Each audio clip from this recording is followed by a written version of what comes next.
Assalamu alaikum to everybody attending today. So, as we all know, the boogeyman is just a fictional monster that grown ups tell children will take them away or even eat them if they misbehave.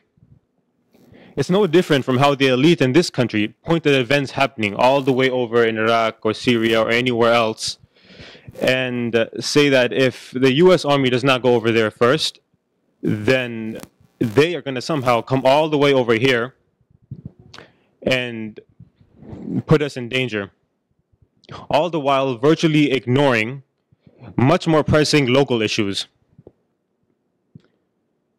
Now, we know that parents sometimes feel the need to scare their kids with stories of monsters because they can't think of other ways to control them. And similarly, the government scares the masses with stories of boogeymen because they need to control them so that the masses fit in with their agenda. Effectively, the government is treating the millions and millions of adults living in this country like little kids, as telling them make-believe stories so that they are scared into submission. And it is working. Now, as children grow older, they stop believing in things like Santa Claus, Boogeyman, or the Easter Bunny. Why? Because they gain an awareness about the world around them. And they realize that these things existing just does not make sense. It simply isn't rational. And similarly, when people gain knowledge and awareness about the global situation, it becomes crystal clear that the idea of the boogeyman that the government is pushing down our throats is complete and utter nonsense.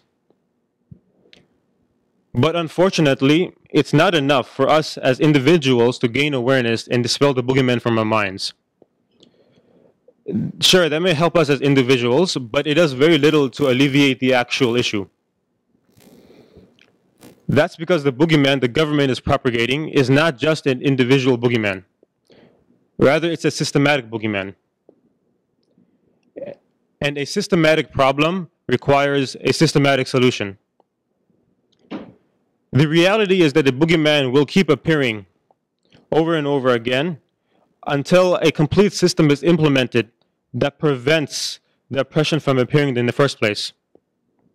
And that system is Islam.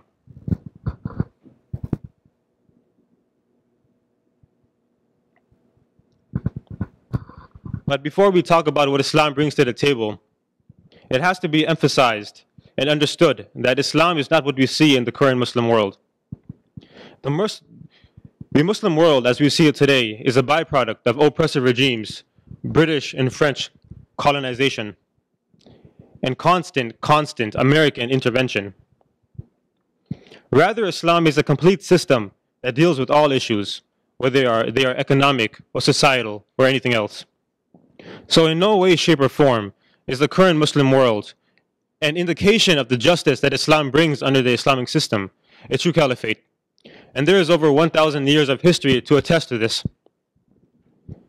Now, how exactly does the Islamic system compare to the current one? Let's look at a few examples and see for ourselves. America claims it has moved past racism, but as Brother Nuri explained, we know that's a lie. This land has seen large-scale racism against every race, from African Americans to Native Americans to Asians and even against whites.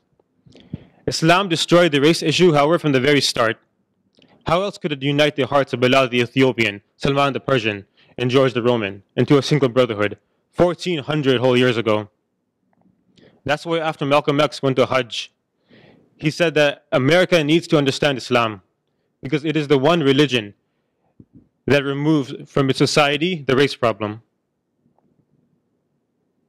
Capitalism states that there aren't enough resources to go around, and that therefore some people will simply have to make do with little to nothing. Yet we know that there are more empty homes in the US than there are homeless people. Now compare that to the Caliphate of Umar bin Khattab, where everybody in the Islamic world had an allowance, regardless of race, religion, or lineage. Or the time of Umar ibn Abdul Aziz, when there was so much surplus wealth that no one was even willing to accept more. So what did he do? He ordered that the money be used to buy seeds and that the seeds be placed on the mountaintops so that no one could say that even birds go hungry in the land of the Muslims. Imagine that coming out of a president's mouth. And for someone to even consider running for president, they already have to be rich, or they need some sort of support from the rich. It's no secret that the leaders in this country serve the agenda of the rich and powerful. Let's compare that to Islam, where Muslims are commanded to choose the most capable to lead, even if you were a former slave.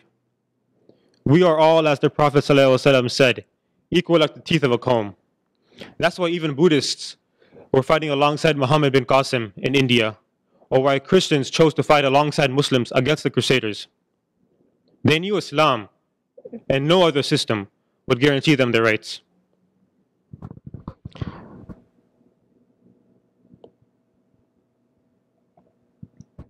America also parades around this ideal of justice. But isn't it true that any one of us can be detained indefinitely without evidence? Or that the US government admitted to torturing people? Now let's go back in time to when the Caliph Ali, then the most powerful man in the entire world, lost a court case against a random Jewish man due to a lack of evidence, even though it was later revealed that he was correct in his accusation. For Muslims must uphold justice, as Allah subhanahu wa ta'ala says in the Quran, Surah 4, verse 135. O you who believe, stand out firmly for justice, even if it be against yourselves, your parents, and your relatives, or whether it is against the rich or the poor.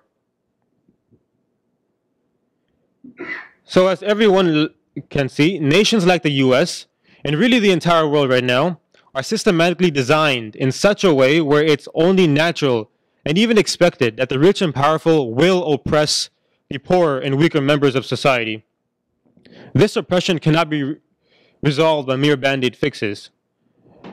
What we rather need is a just and comprehensive ideology and system applied in such a way that guarantees us our rights and prevents the powerful from creating Boogeyman to exploit the masses in the first place. Don't forget that the Boogeyman is a fictional creature, and it's only allowed to exist in the dark. I urge everybody to research the Islamic system because we need to illuminate the world with awareness, and we need to keep the light going by applying the system of Islam in the Muslim lands as it once was. Only then will we be able to kill the Boogeyman once and for all.